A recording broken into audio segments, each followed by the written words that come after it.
चुनावी रणभेरी बज चुकी है। बीजेपी और आम आदमी पार्टी अपनी ताल ठोक रहे हैं। हैदराबादी ओवैसी भी जोर लगाने में पीछे नहीं। और इस सब के बीच कांग्रेस ले आई है बादाम प्लान। जी हां, बादाम की ताकत से कांग्रेस गुजरात में जीतने का सपना देख रही है। क्या है कांग्रेस का बादाम प्लान? और सबसे बड़ा सवाल, क्या बादाम चुनावी नैया पार लगाएगा या फिर यह साबित होगा राहुल का काचा बादाम?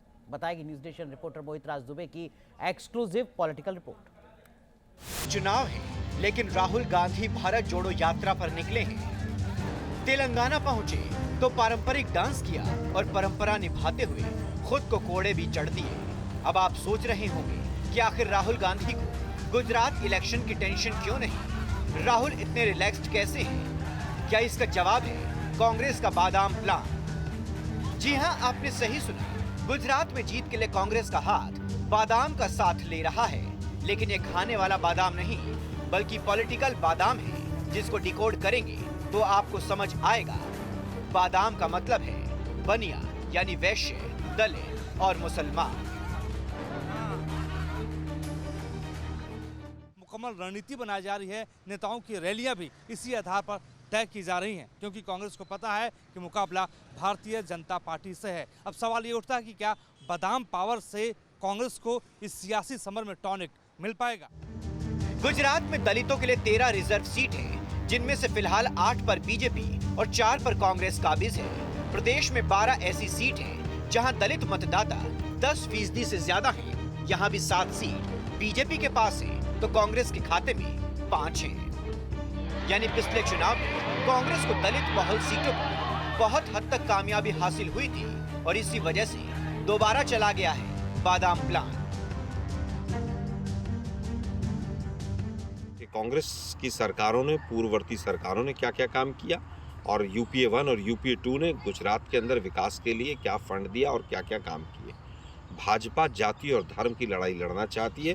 कांग्रेस पार्टी सबको साथ लेकर और विकास की राह पर आगे बढ़ना चाहती है। हमेशा से कांग्रेस की एक नीति रही है, फूट डालो और राज करो। गुजरात में पहले भी खाम का एक उनका फार्मूला था, अब भी वो बादाम का फार्मूला आप बता रहे हैं। उससे लग रहा है कि उन्होंने अब तक सबक नहीं लिया है कि गुजरात विकास को वोट देता है। गुजरात सबका साथ, सबका विकास, सबका विश्वास, सबका प्रयास को वोट करता है। गुजरात किसी भी जातीय विभाजन को कभी स्वीकार नहीं करता।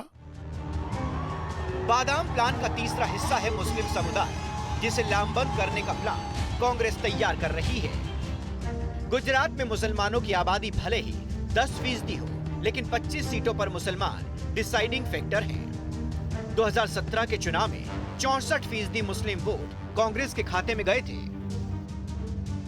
बादामी प्लान देखने में अच्छा है, लेकिन इस बार हालात अलग हैं। राहुल गांधी अब तक गुजरात से दूर हैं। दूसरी तरफ कई कांग्रेसी नेता पार्टी छोड़कर केजरीवाल की झाड़ू चलाने का प्लान बना चुके हैं। ऐसे में कहीं गुजरात में कांग्रेस का प्लान कच्चा बादाम साबित न हो जाए।